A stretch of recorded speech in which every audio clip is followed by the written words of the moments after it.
Hi everyone, it's Jerry. This is video 24 from the Beginner to Chess Master playlist, which is a progressive series of videos. And I'd like to share with you some basic checkmate patterns. This is another video in this playlist that is of the standalone type, a non-prerequisite type video. This will give me an opportunity to share the names of checkmate patterns with you.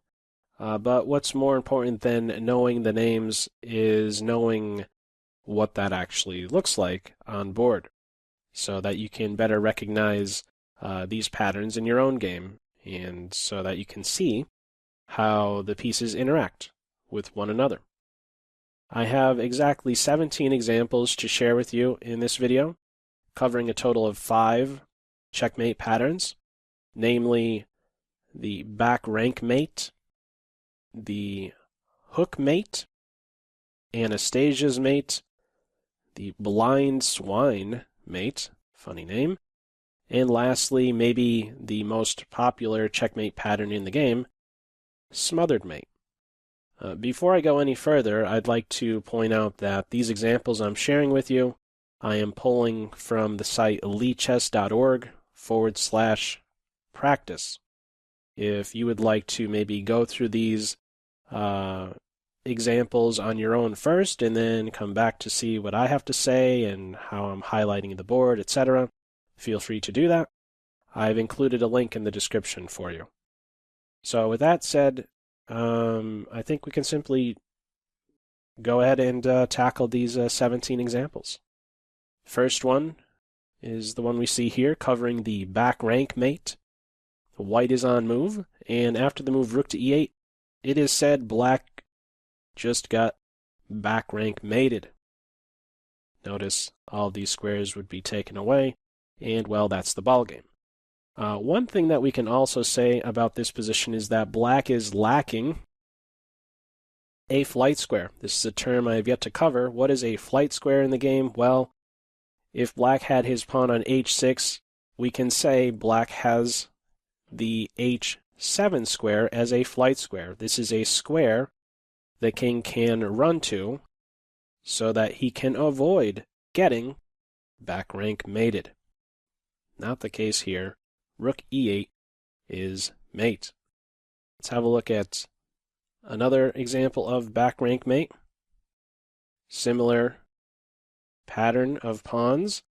No flight square for Team Black.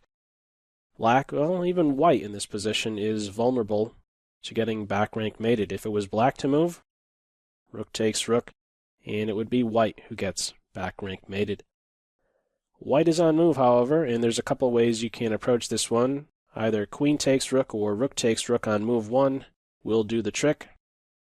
We can take like this. The computer will be making the replies.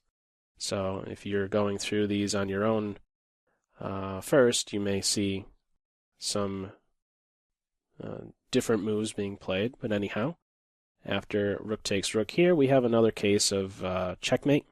Black is now back rank mated. This is the third and final example of back rank mate. So this one turns out to be a checkmate in 3. Couple tempting options here to maybe give a check like this. But that is not correct. The best first move here is queen to f7. So slightly different in this example. Black does not have 3 pawns blocking his way, but now that he's in the corner, he only needs these 2 pawns on g7 and h7 to potentially be back rank mated. The follow-up move of sacrificing the queen will do the trick. Rook takes bishop, and we have another instance of back rank mate. So those are the only 3 covering back rank mate. We now move on to what's known as a hook mate. This involves, well, at least on the aggressor's side, white side in this case, white is on move, it involves a pawn that supports a knight and also a rook. Now, you'll notice the pawn defends the knight, and the knight guards an important square on e8. Okay, there's some nice coordination going on. After the move rook to e8, all the squares are taken away from the black king, and that's checkmate. Notice that there's also a friendly pawn on black's end that plays an important role for white, really. Takes away a square that the king can run to. This is quite a popular pattern in the game. Pawn defends the knight guards this e8 square, and yeah, the rook sliding over to this point will be checkmate. Notice the e8 square I like to identify as an intersection square. This will be a common idea throughout. Pieces playing to intersection squares, yeah, they tend to be good moves. After rook to e8, that's the ball game. Let's see another example of hook mate here. A lot more pieces on board, but still a similar idea here, similar pattern going on. Notice we have a pawn defending a knight, and this knight is guarding the g6 square. So if we can somehow get our rook here, of course the rook doesn't move like this, but if we could somehow manage to put the rook there, we're going to win. And we could manage that in just a few moves. Starting first with rook g7, sacrificing a rook, but now black has to block on g6. And once we take, again, once more we have this pattern of pieces, and this guy here on h5 is getting in the king's way. Rook takes rook is once more mate. And now the third and final example of hook mate. White is on move. In the first two examples, we saw there was a pawn that was a little to the left of a knight. Okay, he's on the right in this case, defending the knight. But notice, if we could somehow get to this square here, the b8 square, that'll be another case of mate.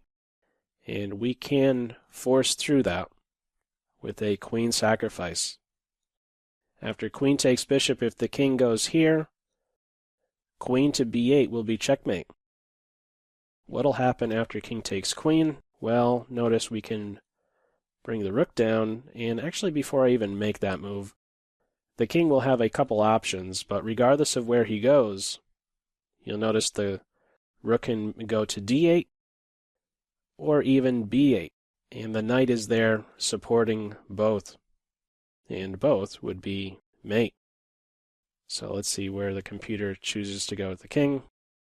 He went to b7, and our last move here, rook to b8, is checkmate. Okay, that's the last example of hook mate. Moving on to now Anastasias Mate. This is a cool one, involving a knight and major piece. In a way, an Anastasias Mate is not too far off from being like a back rank mate. It's just kind of off to the side. It's like a checkmate along a file.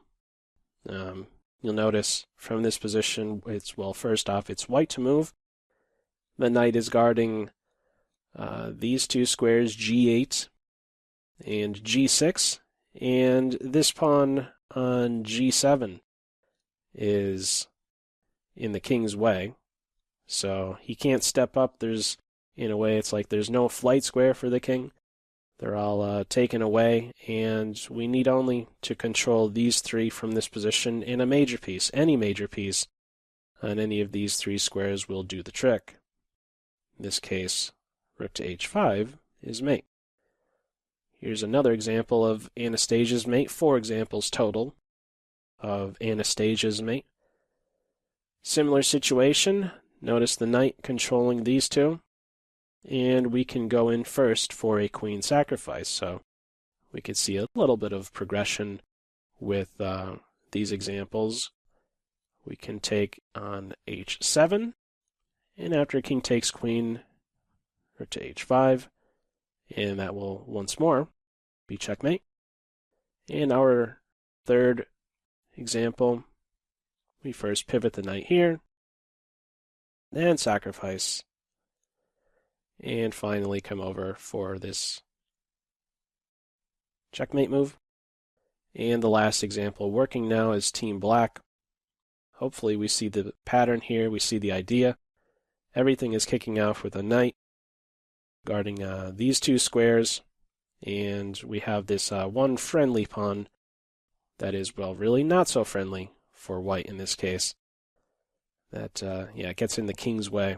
After knight e2, we can now sacrifice the queen on h2 and give this, I guess we could say, file checkmate, deliver this Anastasias Mate.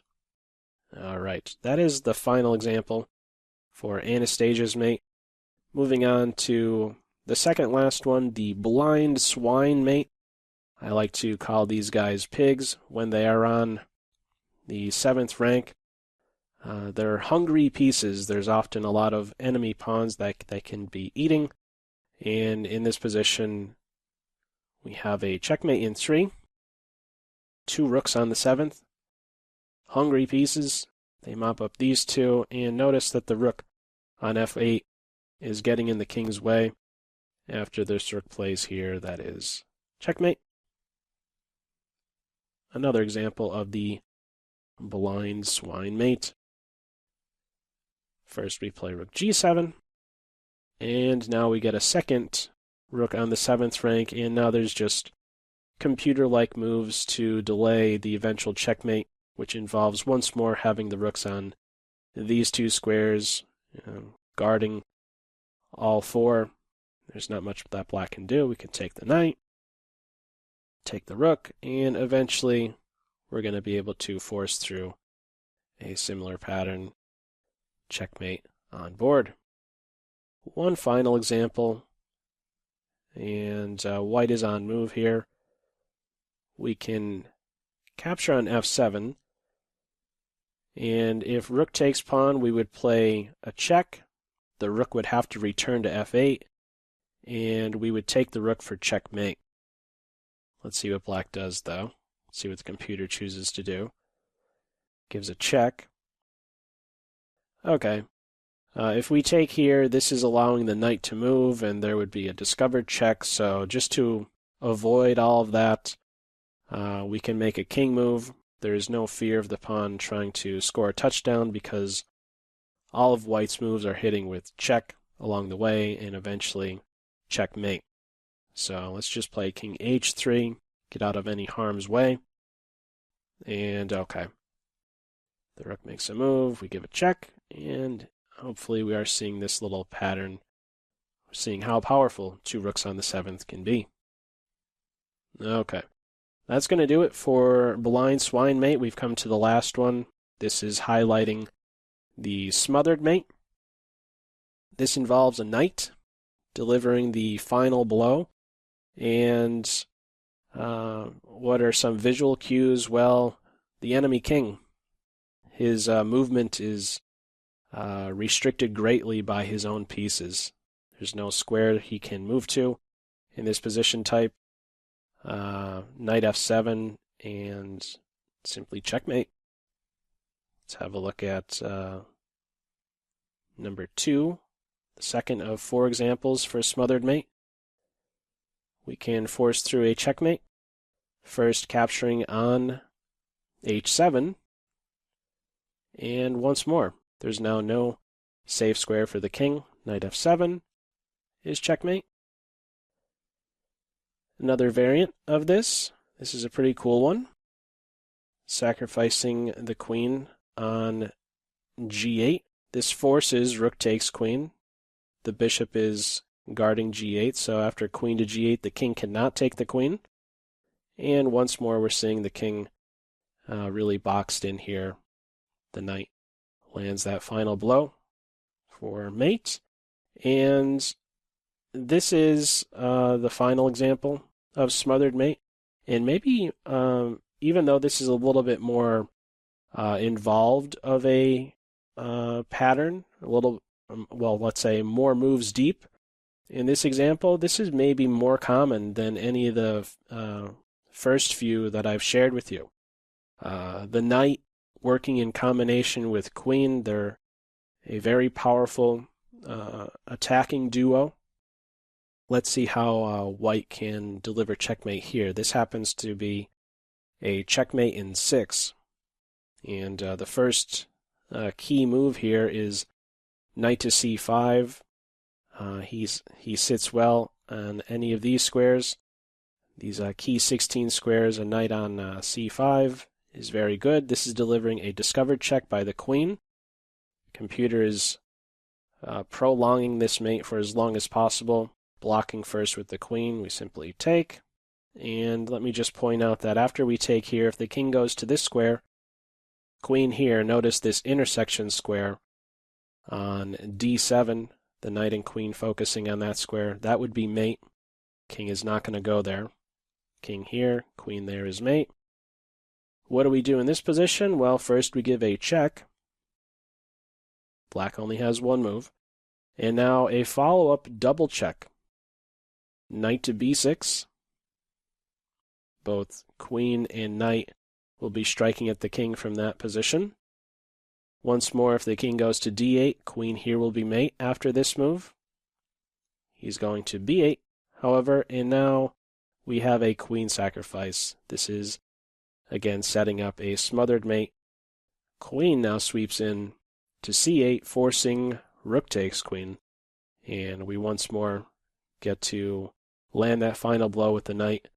Notice all of these squares are taken away by the black pieces. Knight to d7, and that's going to do it. That is number 17. That is the smothered mate, this last one here. Again, some basic checkmate patterns to go through. Hopefully this was a little bit helpful to you, and maybe learned a couple terms along the way. Feel free, as usual, to leave any feedback to this video in the comment section below, and we'll be doing some more of these in future videos covering these checkmate patterns. So that's all for now. As usual, I hope you got something out of it. Take care.